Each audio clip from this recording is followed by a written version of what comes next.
Hello, hello, hello. How are you guys doing today?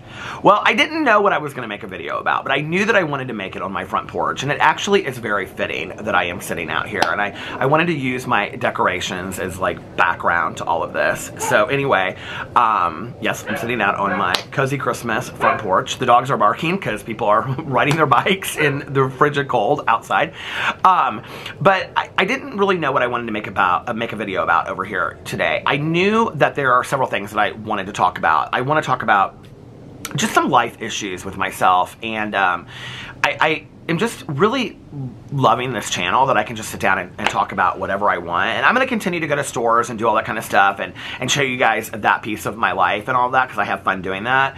But I also want this just to be a channel where, like, I just talk about my life and things that I have experienced. I want to talk about, you know, my OCD. I want to talk about my addiction and my recovery. I want to talk about social anxiety and body dysmorphia and all these things that I have struggled with in my life, and share with you like what I've learned and where I'm going, and because those things are still struggles for me in my life today, you know? So anyway, recently I was in a live stream with the Vloggerinos, and if you don't know who the Vloggerinos are, they are a group of people that watch my vlog on a regular basis, and they started a Facebook group called Peter Monn's Vloggerinos, and it's the nicest, kindest, most gentle place I have ever witnessed, and it has made me rethink my idea of social media, where I was thinking that it was such a toxic place and it was just filled with toxicity. It's now, there's this corner over there, right, on social media that I'm just like, I find such joy over there, that they post pictures of their dogs and their husbands and wives, and, you know, when somebody says, I'm having a really tough day today, or I'm not feeling well, or I'm sick, or whatever, there'll be 10 responses underneath there of people just like wishing them well, you know, and it's so beautiful.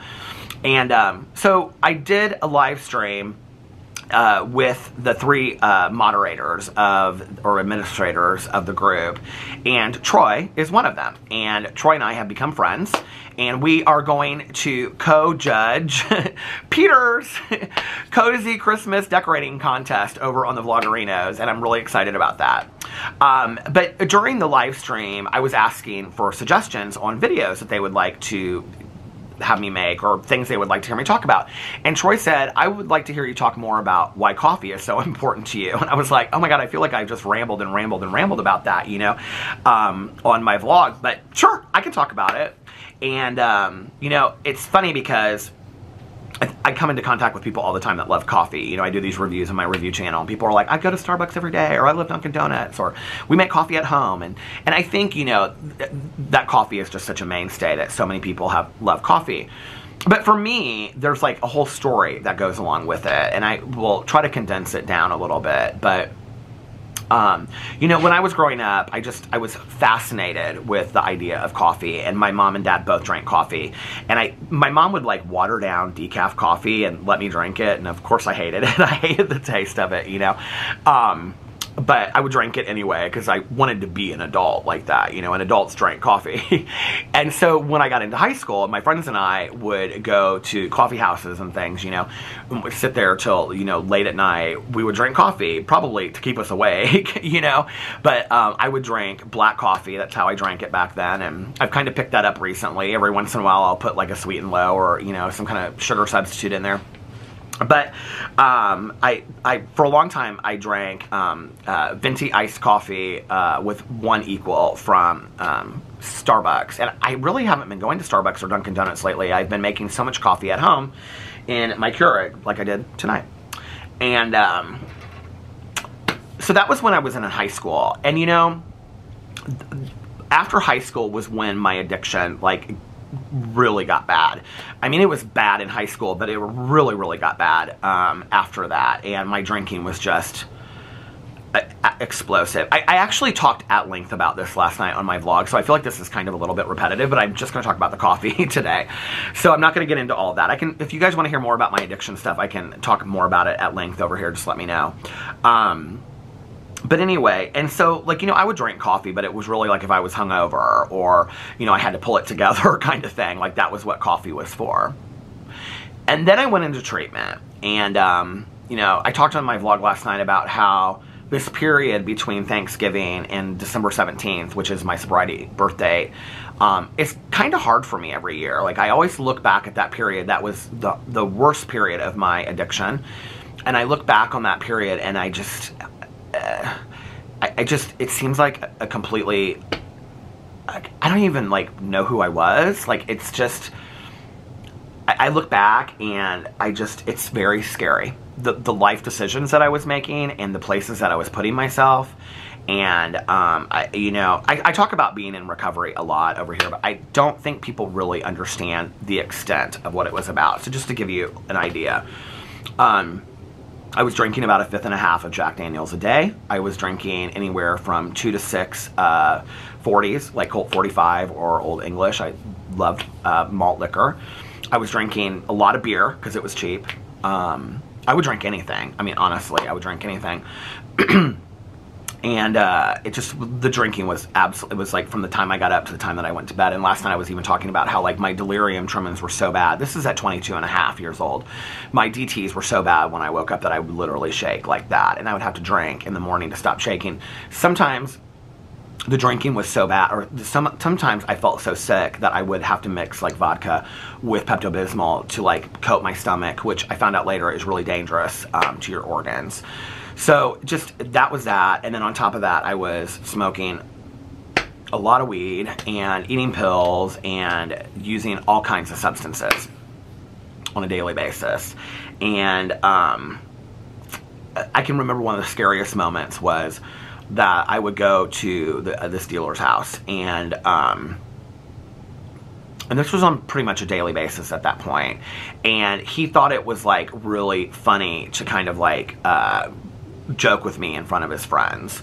And so this one time, I was asking him to give me some stuff for free, and I would pay him back later. And he said, "Okay, but you have to give head to this gun."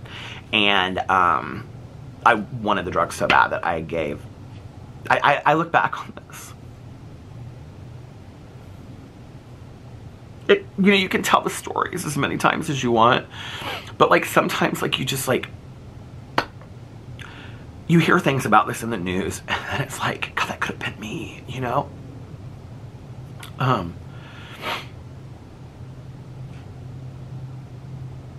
I wanted the drugs so bad that I was willing to, and this was not the only time he had me do this, more than once. He thought it was hilarious for me to basically perform, fake oral sex on this loaded gun, cocked and loaded gun. So this month for me is really hard because I remember where I was at back then. So then I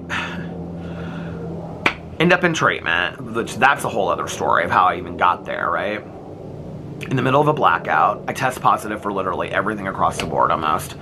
And it was just unbelievable. I blew a .371. I think that's what I blew. I need to pull out my paperwork because I was going to like do a whole thing about this, but I think it was like, yeah.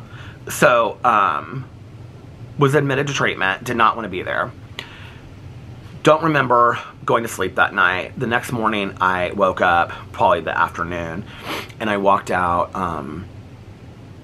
into the nurse's station. I was on the detox unit, and the nurse that was at the nurse's station had been my neighbor growing up.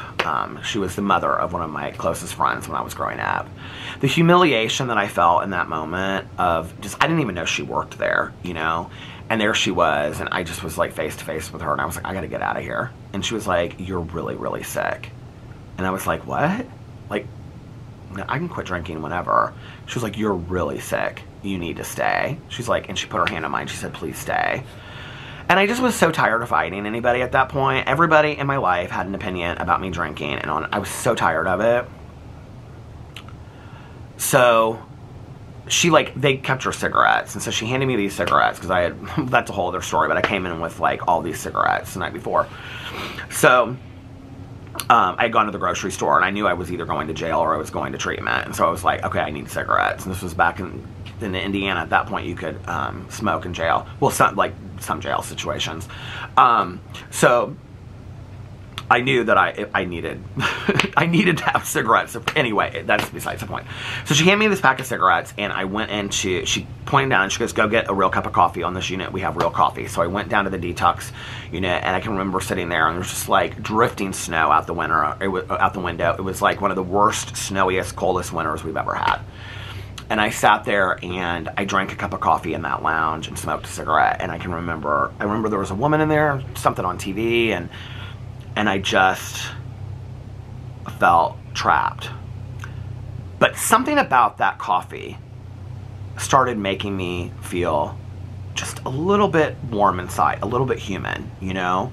And it wasn't just the coffee. It was sitting there and drinking the coffee, which was just such a normal human thing to do.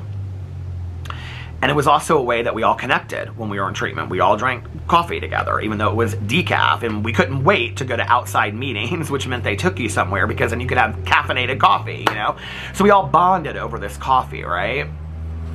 And I was talking about this last night on my vlog, but I can remember it being like 2 or 3 o'clock in the morning, and I would wake up, and or I couldn't sleep or whatever, and I would put my coat on over my pajamas, and I would go, and I would walk outside the smoking area, and I would walk through the kitchen first, or the cafeteria, and I would get a cup of decaf coffee in a styrofoam cup, and I would just stand outside as the snow came down, you know, and it was just like you could see the stars up above, and I would just like look up, and I would, you know, as I was standing there like smoking and drinking this coffee, and it was, I know it sounds strange, but it was such a spiritual moment. Like, I for once in my life felt alive and felt human, and I didn't feel like in that moment that I felt safe in treatment, and I didn't feel like I needed to use anything.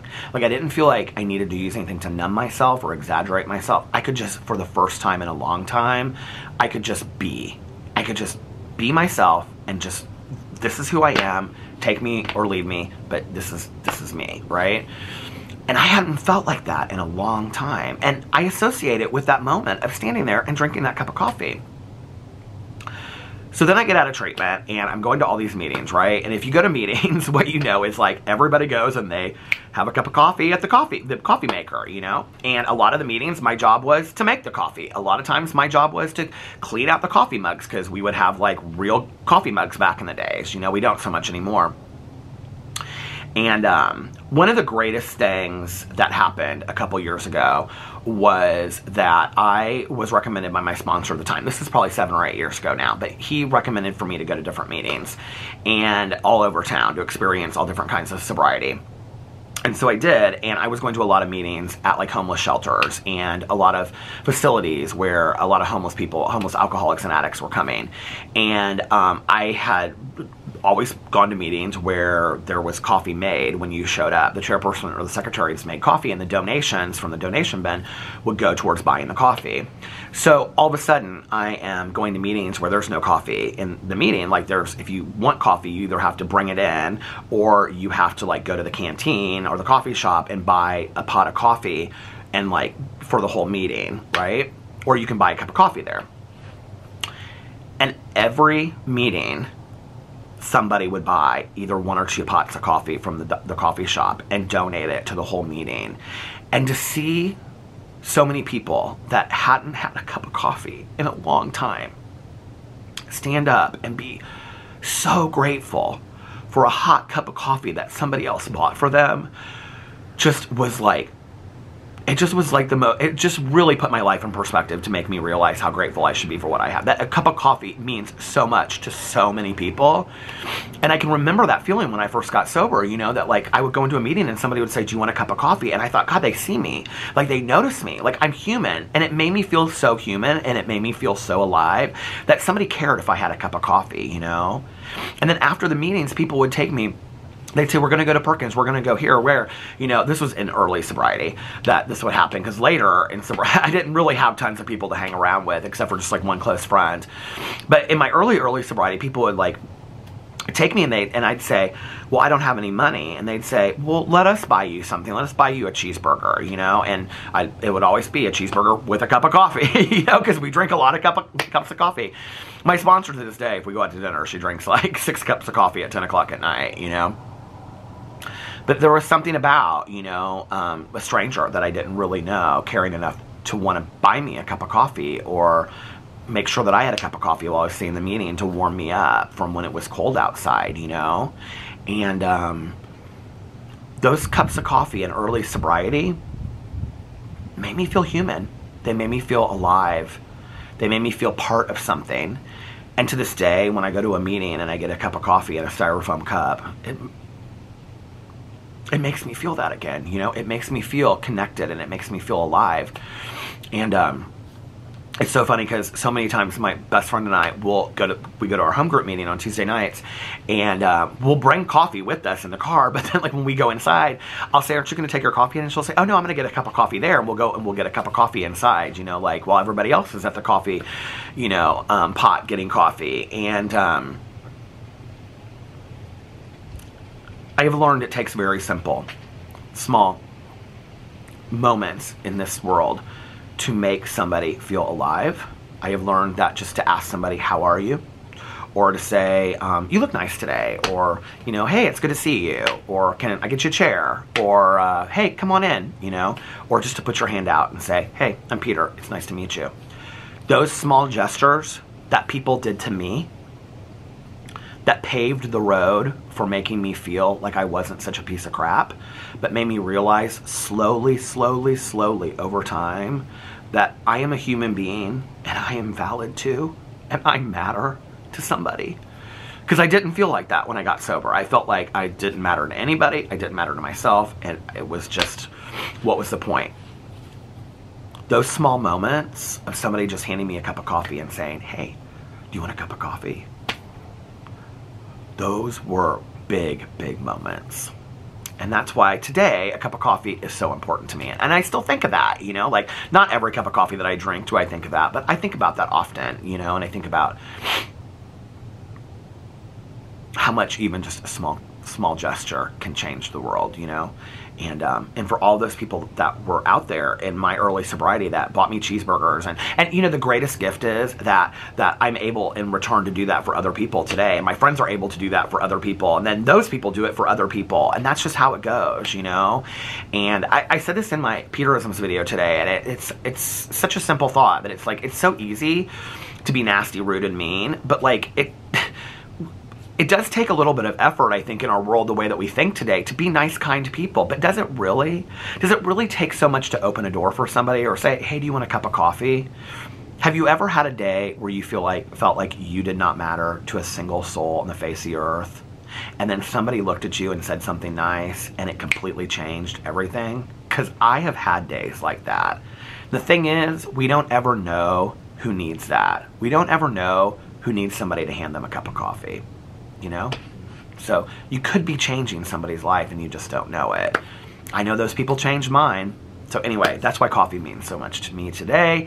I love you guys, and I'll see you tomorrow. Bye.